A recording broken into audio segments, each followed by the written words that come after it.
ہے ہند میں انوکھا مرکز تحفظ دین، یہ دین کا ترجمہ ہے مرکز تحفظ دین۔ نحمده ونصلي على رسوله الكريم اما بعد، السلام علیکم ورحمۃ اللہ وبرکاتہ۔ تحفظ دین میڈیا سروسز کی طرف سے مسلم پرسنل لا بیداری کے حوالے سے یہ پہلی ویڈیو آپ حضرات کی خدمت میں پیش کی جا رہی ہے۔ اس وقت ملک جن حالات سے گزر رہا ہے، اس وقت یہ ضروری ہے کہ ہم میں کا ہر ایک نفس، مرد عورت، مسلم پرسنل لا کی حفاظت کے لیے کھڑا ہو اور اپنے بس میں جو کچھ بھی ہو اور جس سطح پر بھی ممکن ہو اس سطح پر وہ آگے بڑھے اور کوشش کرے اور دین کی حفاظت کے لیے جو بھی ممکن ہو وہ کرے۔ اور اس کی وجہ یہ ہے کہ اللہ سبحانہ و تعالی نے قرآن کریم میں ارشاد فرمایا ہے وَإِن تَتَوَلَّوْا يَسْتَبْدِلْ قَوْمًا غَيْرَكُمْ ثُمَّ لَا يَكُونُوا أَمْثَالَكُمْ، کہ اگر تم لوگ دین کی حفاظت میں پھر گئے، یعنی دین کی حفاظت میں تم لوگ ناکام ہو گئے اور دین کی حفاظت صحیح طریقے سے نہ کر سکے، تو اللہ تعالیٰ تم لوگوں کو بدل کر کچھ دوسرے لوگ لے آئے گا جو تم جیسے نہیں ہوں گے۔ ثُمَّ لَا يَكُونُوا أَمْثَالَكُمْ، اللہ رب العزت کے اس دین کے اوپر حملے ہمیشہ سے ہوتے آئے ہیں، یہ کوئی نئی بات نہیں ہے، بلکہ صحابہ کرام رضی اللہ عنہم کے زمانے میں بھی حضرت ابوبکر صدیق رضی اللہ عنہ جب خلیفہ بنے تو زکوٰۃ کے تعلق سے دین پر حملہ ہوا اور کچھ لوگوں نے زکوٰۃ اسٹیٹ کو دینے سے منع کر دیا۔ ان کی یہ دلیل تھی کہ ہم نبی کریم صلی اللہ علیہ وسلم کے زمانے میں آپ علیہ الصلوۃ والسلام کو زکوٰۃ دیا کرتے تھے، اب جب کہ آپ علیہ الصلوۃ والسلام ہمارے درمیان زندہ نہیں ہیں تو ہم ابوبکر صدیق رضی اللہ عنہ کو زکوٰۃ نہیں دیں گے۔ دین کے اوپر یہ سب سے پہلا حملہ تھا آپ علیہ الصلوۃ والسلام کی وفات کے بعد، اور حضرت ابوبکر صدیق اور آپ کے ساتھ آپ کے جانثاروں نے جس منظم انداز سے اس محاذ کے اوپر جنگ لڑی ہے اور اس محاذ کو فتح کیا ہے، وہ تاریخ میں سنہرے حرفوں سے لکھے جانے کے لائق ہے۔ اسلامی تاریخ میں اس طرح کے بہت سے واقعات ہیں جب قانون شریعت کا مذاق اڑایا گیا اور قانون شریعت میں تبدیلی کرنے کی کوشش کی گئی، اور ایسا بہت سی مرتبہ خود مسلم حکمرانوں کے دور میں ہوا ہے، لیکن علماء ہر دور میں اٹھے ہیں، آگے بڑھے ہیں، اور عوام کا ان کو سپورٹ رہا ہے، اور اس طریقے سے شریعت پر انہوں نے کبھی آنچ آنے نہیں دی ہے۔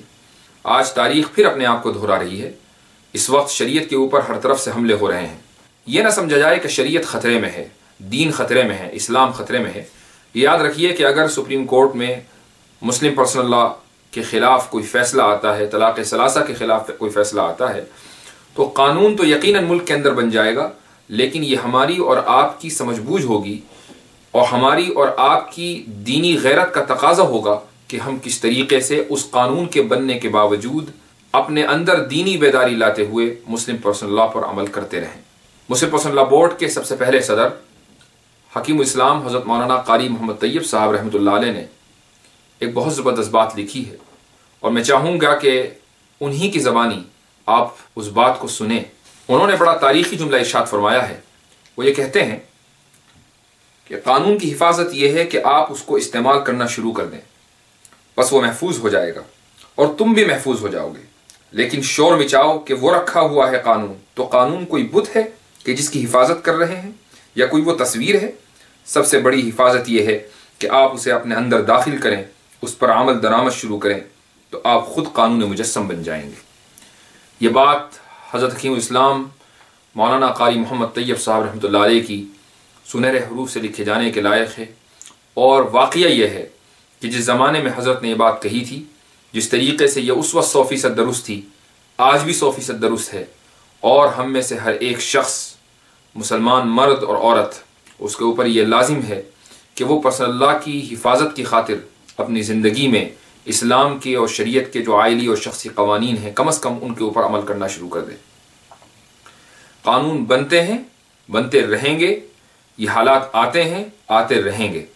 لیکن ہماری اور آپ کی دینی غیرت کا تقاضا یہ ہے کہ ہم کم سے کم اس قانون پر عمل کریں کہ جس کو اللہ رب العزت نے اپنے محبوب نبی کریم صلی اللہ علیہ وسلم کے ذریعے ہم تک پہنچایا ہے۔ یہ ویڈیو اس سیریز کا پہلا حصہ ہے۔ انشاءاللہ آپ حضرات کے پاس مختلف موضوعات پر، پرسنل لا سے ریلیٹڈ مختلف موضوعات پر ویڈیوز آتی رہیں گی۔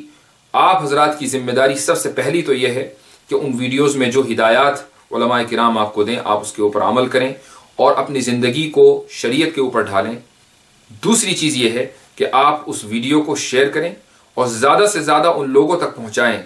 کہ جن تک عام حالات میں بات نہیں پہنچ پاتی۔